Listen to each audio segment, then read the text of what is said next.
سعودی عرب میں پاکستانی سفیر راجہ علی اعجاز نے مدینہ منورہ میں پاکستانی کمیونٹی سے ملاقات کی اور کہا کہ دیار غیر میں مقیم پاکستانی ملک کا سرمایہ ہیں جو اپنی صلاحیتوں کو بروئے کار لا کر ملک کا نام روشن کر رہے ہیں۔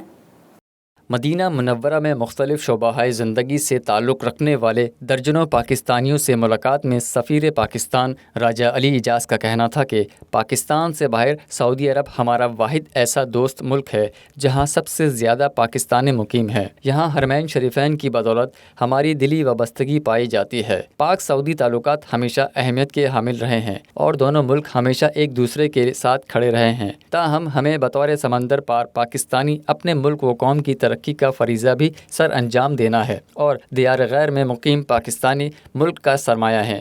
ملاقات میں مدینہ منورہ میں پاکستانیوں کی جانب سے مختلف مسائل بھی اجاگر کیے گئے جن کو سفیر پاکستان کی جانب سے جلد حل کروانے کی یقین دہانی کروائی گئی۔ ملاقات میں جدہ قونصلیٹ کا عملہ بھی موجود تھا۔